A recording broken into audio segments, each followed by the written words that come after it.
Supreme court ने SIR पर अपना फैसला दे दिया है और चुनाव आयोग की निहित शक्तियों को बरकरार रखा है। हम इस पर बातचीत करेंगे। सर, आप इस मामले में याचिकाकर्ता थे, क्या याचिका थी आपकी? देखिए, हमारी याचिका थी एसआईआर रेगुलर इंटरवल पे होना चाहिए, ये नहीं कि कभी 15 साल पे हो रहा है, कभी 20 साल पे हो रहा है, और एसआईआर पूरे देश में होना चाहिए। 20 से ज़्यादा याचिकाएं थी जो कह रही थी कि एसआईआर ठीक नहीं है, एसआईआर अनकॉन्स्टिट्यूशनल है, SIR representation of people act के खिलाफ हो रहा है। 20 याचिकाओं में कुछ कांग्रेस के नेता थे, कुछ उसमें टीएमसी के नेता थे, आरजेडी के नेता थे, कुछ सामाजिक सो कॉल्ड सोशल एक्टिविस्ट भी थे। उन लोगों का कहना था कि एसआईआर की प्रक्रिया पूरी असंवैधानिक है, जो प्रोसीजर अडॉप्ट किया असंवैधानिक है। कुछ लोगों ने तो वोट चोरी का भी आरोप लगाया था, अलग अलग तरीके का आरोप लगाए गए थे। उन सारे आरोपों को माननीय सुप्रीम कोर्ट ने नकार दिया है जी। उन्होंने माननीय सुप्रीम कोर्ट ने कहा इलेक्शन कमीशन के पास ये पावर है, वो एसआईआर कराए इलेक्शन का, और एसआईआर आवश्यक भी होता है फ्री एंड फेयर इलेक्शन के लिए, ये भी माननीय सुप्रीम कोर्ट ने कहा है। जो प्रक्रिया अपनाई गई है उसको भी माननीय सुप्रीम कोर्ट ने कहा बिल्कुल ठीक कहा। जो 11 डॉक्यूमेंट लिए गए थे उसके बारे में उन्होंने कहा बिल्कुल ठीक लिए गए हैं। तो अल्टीमेटली जो हमारी दलीलें थी और माननीय जो इलेक्शन कमीशन की दलील थी उसको माननीय सुप्रीम कोर्ट ने एक्सेप्ट किया है। और जो दुनिया भर के आरोप लगाए गए थे इलेक्शन कमीशन की निष्पक्षता के ऊपर, वोट चोरी की बात को लेके और भी अलग अलग तरीके के आरोप, वो सारे आरोपों को नकार दिया है।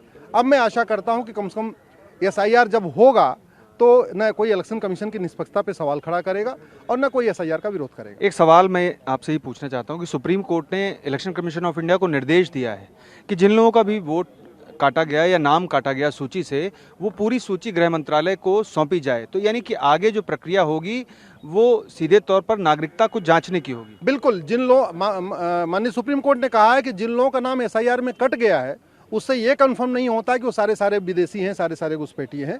इसलिए इलेक्शन कमीशन के पास जो आंकड़ा है, जो डेटा है, चाहे वो बिहार के इलेक्शन का डेटा है या जो भी जहाँ पे भी एसआईआर हो रहा है, वो सारे आंकड़ों को वो गृह मंत्रालय को दे दे।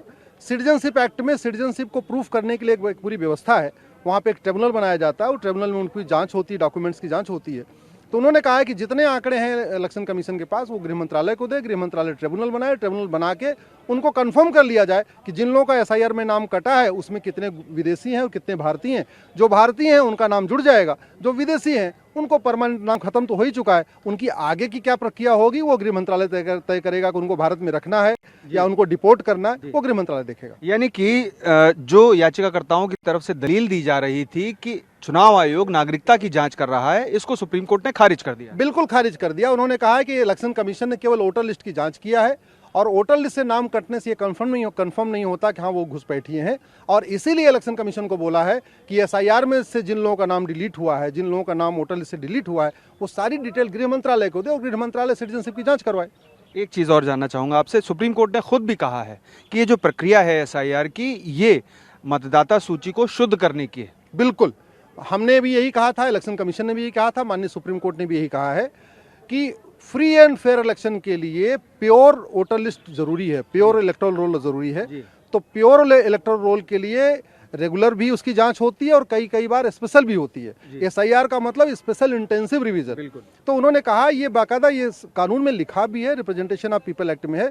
तो उस अपने इलेक्शन कमीशन अपने अधिकारों का उपयोग करके जो करा रहा है, बिल्कुल उसमें कोई कहीं कमी नहीं है। हमसे बात करने के लिए बहुत बहुत शुक्रिया। तो आपने सुना एडवोकेट अश्वनी उपाध्याय साहब को, जिन्होंने हमें बताया कि किस तरीके से सुप्रीम कोर्ट ने विभिन्न पहलुओं पर अपना फैसला दिया है और चुनाव आयोग की जो निहित शक्तियां हैं आर्टिकल 324 के तहत, उसको बरकरार रखते हुए ये भी स्पष्ट कर दिया है कि 4 सप्ताह के भीतर चुनाव आयोग उन लोगों की सूची गृह मंत्रालय को सौंप दे जिनके नाम मतदाता सूची से काटे गए हैं। आज जो जजमेंट हुआ है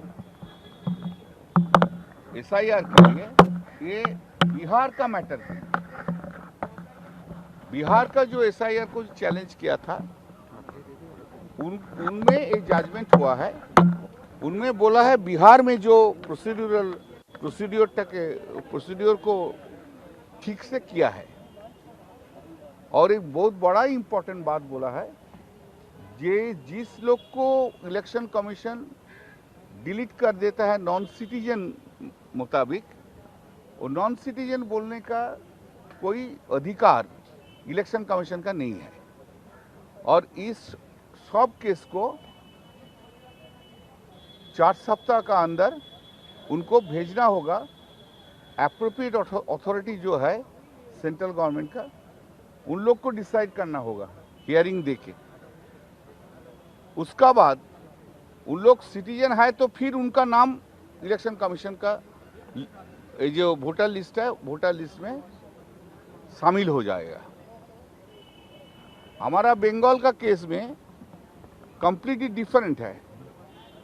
बंगाल का केस में लॉजिकल डिस्क्रिपेंसी के बारे में बोला है, तो लॉजिकल डिस्क्रिपेंसी वो तो चैलेंज नहीं हुआ था बिहार का मैटर में। लॉजिकल डिस्क्रिपेंसी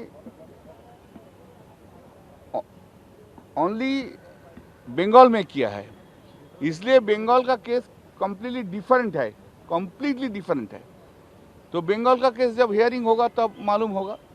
लेकिन constitutional validity of the SIR जो है उसको अपहोल्ड किया है, लेकिन और बहुत कुछ सेफगार्ड दिया है। तो वो पूरा जजमेंट नहीं पढ़ने से हम आपको बोलने नहीं सकते।